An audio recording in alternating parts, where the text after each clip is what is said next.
Hello, it's Friday the 13th of January. I'm Simon Whitney. Welcome to issue 49 of Travers Smith's Alternative Insights. This week, we're looking at how the UK government and regulators are approaching post-Brexit reforms. The promise of a post-Brexit bonfire of UK regulation never seemed likely to live up to its hype.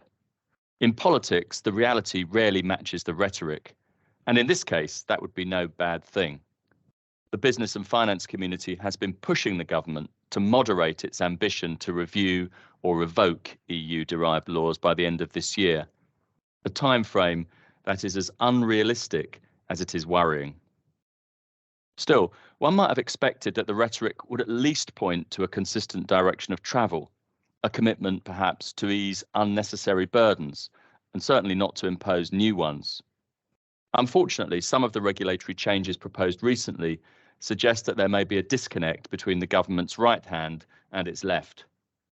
For example, as we reported in December, the government's determination to proceed with changes to UK limited partnership law will certainly add burdens to the UK private funds industry.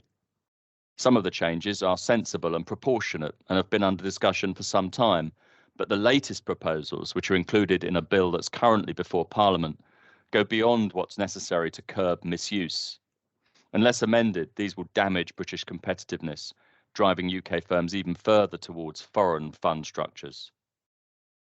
Equally concerning is a significant change announced in December to forthcoming rules on the UK's new consumer duty.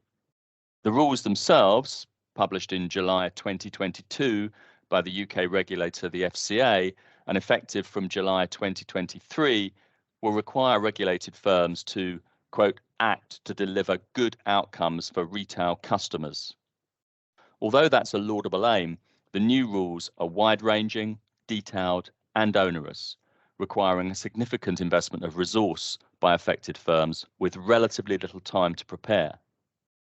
Firms with private funds that serve mainly institutional investors, including many small firms with limited resources, were relieved that the rules included a clear exemption for products that had a minimum investment amount of at least £50,000, presumably as a proxy for non-retail products. Most firms have been working on that basis. Many compliance teams have reported to senior management that their firm will be out of scope.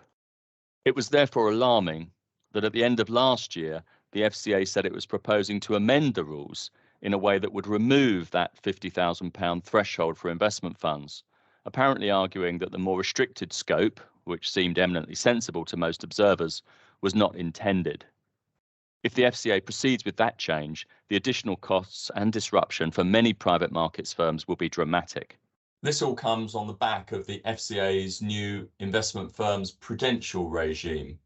Introduced in 2022, this applied new and onerous regulatory capital, liquidity, and remuneration rules to many private capital firms.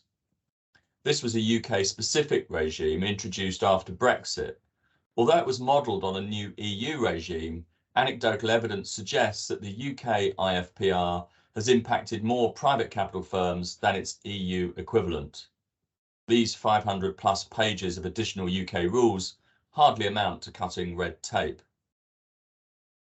The UK does have a highly regarded rulemaking process, and to give credit where it's due, the FCA's recent approach in other areas has been good, even a little slow. For example, the application of TCFD-aligned disclosure requirements on climate-related risks and opportunities has, on the whole, been handled well, and proposals for a wider-ranging sustainability disclosure requirements, or SDR, regime have generally been welcomed by the industry, following a meaningful dialogue with stakeholders. And of course, industry will not always approve of changes, even if they do follow a long and thoughtful process, as evidenced by reaction to the Bank of England's post-Brexit proposals on capital requirements for banks. That's inevitable, even after the government adds international competitiveness and economic growth as secondary objectives for regulators later this year. But it's late changes to policy proposals, or those that are pushed through with unnecessary haste, that are particularly troubling and seem to be increasingly common. They circumvent or at least condense the usual consultations, impact assessments, and opportunities for outside scrutiny, and those are vital for effective regulation. Another notable example of this apparent trend is the introduction, by amendment of the National Security Bill after it was introduced to Parliament, of a foreign influence registration scheme. If it makes it through the rest of the legislative process unamended, the scheme could criminalise activities that pose absolutely no threat to national security, including by organisations and individuals making well-intentioned attempts to help policymakers design effective laws. Opportunities to offer comments on these provisions have so far been limited. More structurally, the UK's new financial services architecture will give increased power to regulators and will add to the pressure on them to make new rules quickly. Unless the regulators are able to resist that pressure, it could exacerbate the growing problem. New regulation and reform to bad or outdated rules can be positive, of course, and there are undoubtedly many opportunities to improve the UK's financial services rulebook without diluting the protections it offers. As we discuss in our Financial Services Regulation 2023 New Year briefing, there are many changes on the horizon for European firms this year, and not all of them are bad news. Indeed, many of the Chancellor's so-called Edinburgh reforms promise welcome changes, including, for example, a commitment to ditch the PRIPS retail-facing disclosures. But too much change, too quickly, is both overwhelming and dangerous, and the UK's reputation for sound and effective rulemaking needs to be re-established. Evidence of the better, less burdensome regulation promised in headline speeches is not always easy to discern in practice, and in part, the political desire to move quickly is undermining that objective. Thank you for listening. If you would like more information on this topic, please check out our website, where you can also sign up to receive future editions of these insights, or drop me an email, simon.whitney@traverssmith.com.